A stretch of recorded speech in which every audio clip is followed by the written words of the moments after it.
Assalamu alaikum wa rahmatullahi wa barakatuh. Greetings of peace, mercy, and blessings be upon all of you. I'm your brother Matib Ahmed. Firstly, I'd like to apologize for not keeping up with the days of Ramadan and the planned sessions that we had. I have a lot of commitments, and work and family are, taking a lot of my time, along with other things. So I definitely want to deeply apologize for that. And at the same time, I do want to, I'm actually very excited to mention that I sort of do want to switch gears, and inshallah ta'ala, by the will of God, this will be a more concentrated series on something that might be very beneficial as well. What is this? What is this new idea? It is a theme within our theme that we are discussing right now. The current theme is miracles of hope. And what I want to discuss is a related theme that is within this theme of hope. And these are the supplications of Musa, peace be upon him, Moses, the prophet Moses, and the various supplications that he made to God throughout the Quran. It is important to note that, Musa or Moses is definitely a revered prophet in the Quran, and the Quran speaks about him perhaps the most. Many verses are dedicated to his story and some of the lessons and things that we can derive from it. So what I want to focus on are those instances in the life of Musa or Moses, which he called upon God and he made a supplication, whatever that supplication might be. I just want to discuss those verses, give a little bit of context or a background of those verses, and then discuss some pointers, some lessons, some derivative points that we can obtain from those verses. And the reason for this is because these are the last 10 nights, and definitely this is a time when we keep up our hope in our mercy, our hope in the mercy of God, and we attempt to get closer to God. And there's no better way of doing this other than supplicating to God and asking God for forgiveness, asking God for mercy, asking God for good fortune in this life as well as paradise and safety in the hereafter.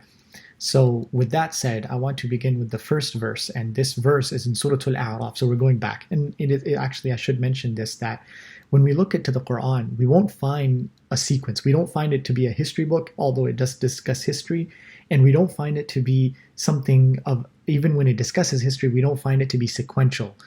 Instead, we find it to be disjointed in many different areas. And when I say disjointed, I don't mean this to be a negative point of the Quran. Rather, it's something very positive, because what the Quran truly is that it is a capture of the divine wisdom in our world.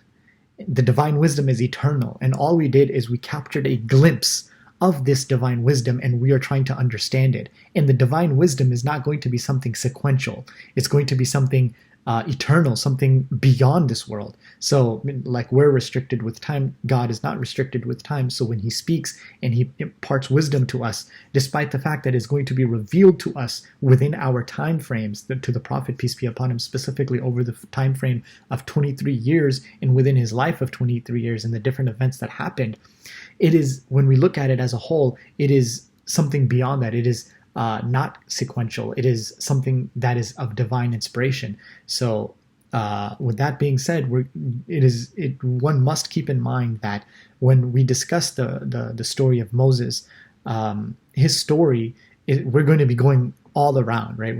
For example, the first verse is going to be discussing something dead smack in the middle of his life, or in the middle of the story of Moses, after the defeat of Pharaoh, and or after the triumph over Pharaoh, and after other series of events that have happened. We're going to discuss one particular event and go over that. So it's mindful of us to keep in mind the whole entire story of Moses, and then look at what we're going to be discussing. So what I'm going to be doing, I'm going to go from the beginning all the way to the end, and I'm going to take out all the main supplications that Moses called upon throughout the sequential divine wisdom, not discussing necessarily why it's placed where it is, just simply discussing a simple context and then some derived wisdom that we can gain from that. So with that said, the first verse that I'd like to go over is in Surah Al-A'raf, verses 150 to 151. And this is translation. وَاخْتَارَ مُوسَى قَوْمَهُ سَبْعِينَ رَجُلًا لِمِيقَاتِنَا. God says that, and when Moses returned to his people, angry and grieved, وَلَمَّا رَجَعَ مُوسَى إِلَى قَوْمِهِ غَضْبَانَ أَسِفًا قَالَ بِئْسَ مَا خَلَفْتُمُونِي مِنْ بَعْدِي. When Moses returned to his people angry and grieved, he said, "How wretched is that by which you have replaced me with after my departure." He's speaking about when Moses, he left to see God and talk to God and be with God for 40 days. And when he left, his people ended up worshiping a calf. So when he returned, he was severely angry, and he reprimanded his people, and he said, بِئْسَ مَا خَلَفْتُمُونِي مِنْ بَعْدِي أَعَجِلْتُمْ أَمْرَ رَبِّكُمْ. Were you impatient over the matter of your Lord? وَأَلْقَى الْأَلْوَاحَ. And he threw the tablets and seized his brother by his hair and his beard. He seized him and grabbed him towards him. And he said to his brother, Harun said to his brother Musa, "O son of my brother, indeed the people have oppressed me and were about to kill me. So let not the enemies rejoice over me, and do not place me amongst the wrongdoing people." At this, Harun, or his brother Aaron, he says that, forgive me for what I've done. Don't think wrong of me. I tried my best to tell them not to do what they're doing. So Moses, he makes a supplication at this point. Now he's very angry, and he makes a supplication at this point when he has grabbed his brother, and he's very angry at his brother as well as his people. He says, قَالَ رَبِّ اغْفِرْ لِي وَلِأَخِي وَأَدْخِلْنَا فِي رَحْمَتِكَ وَأَنْتَ أَرْحَمُ الرَّاحِمِينَ. Moses says, "My Lord, forgive me and my brother, and admit us into your mercy, for you are the most merciful of those who have mercy." Of the merciful. So we see that Moses calls upon God after a severe moment of anger. And this is a moment where he is very angry. And why is he angry? Because he sees that his people have worshipped a calf, and he sees that his brother Harun has fell short of the duty. So he's seeking God to forgive himself for the anger that he has. He just threw the tablets, so he's seeking God to forgive him for that.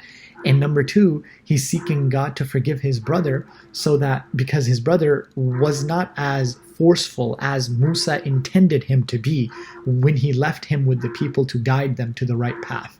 So he's asking God to forgive them. Now, what is the point that we get from these verses? The point is that, and it's actually a question, a point of reflection, is that when we get angry and we calm down, what do we do? Right? When we are angry with ourselves, when we are angry with our children, with our siblings or parents or friends or whatnot, what do we do at that moment when we're beginning to calm down?